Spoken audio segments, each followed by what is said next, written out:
Ciao a tutti. La psicologia si ispirò al mito di Narciso per conferire una definizione alla personalità narcisistica. In seguito venne alla mente la ninfa Eco, che raffigurava i concetti contrapposti del narcisismo, peculiarità presenti nei soggetti con personalità egoista. L'egoista non desidera essere al centro dell'attenzione, poiché si sente estremamente a disagio o addirittura irritata. E l'effetto è quello di silenziare totalmente il suo io. In sintesi, è l'esatto opposto del narcisista, che tende a sopravvalutare le proprie capacità, svalutando quelle degli altri, poiché solo in questo modo riesce ad avvalorare l'immagine grandiosa di sé. Si fa presente che l'egoismo non è un disturbo, ma un tratto del carattere. L'egoismo ha origine dall'infanzia, dove possono essere presenti dei genitori narcisisti, che solitamente tendono a ridicolizzare oppure penalizzare i propri figli, obbligandoli alle loro volontà. Tale meccanismo va a influire sul carattere del bambino, con la conseguenza che si palesi l'egoismo o il narcisismo. Ma entriamo subito nel merito e scopriamo quali sono le caratteristiche della personalità egoista. Il timore di percepirsi una persona speciale e di emergere in una maniera o nell'altra. L'eccessiva sensibilità emotiva, ovvero dedicarsi e appagare esclusivamente le necessità degli altri, a discapito delle proprie. Il reprimere le proprie esigenze e il sentirsi costantemente un peso per gli altri. Spiccata sensibilità ed empatia.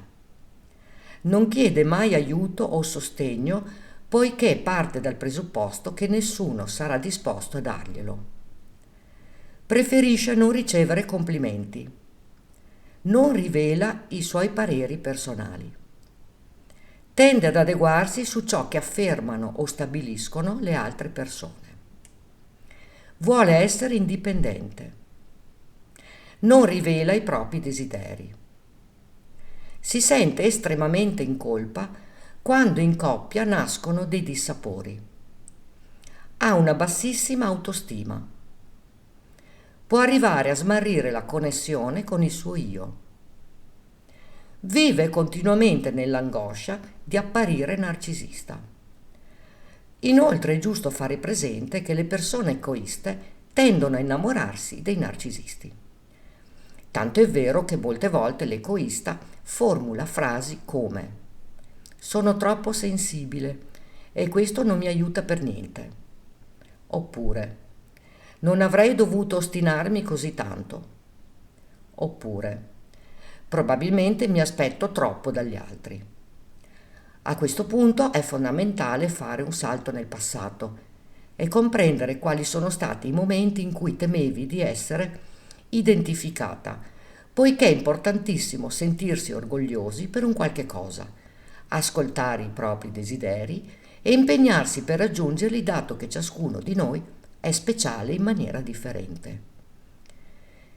Anche un percorso di psicoterapia può essere utile per valutare a fondo le origini dell'egoismo. Rimanere intrappolati in una relazione disfunzionale dove non si possono sostenere i propri pensieri o dove non vengono prese in considerazione diventa complicato, dato che per vivere un rapporto sereno ed equilibrato è basilare avere il pieno diritto di esistere e di esprimersi in maniera spontanea. A tale proposito si può confermare che una dose di sano narcisismo è quello che ci vuole. Non precluderti mai la possibilità di vivere un'esistenza serena che tanto meriti. E tu pensi di essere egoista o narcisista? Racconta qui sotto nei commenti. Ricordati di iscriverti al canale e di attivare la campanella, così potrai ricevere le notifiche dei nuovi video. Grazie per avermi seguita.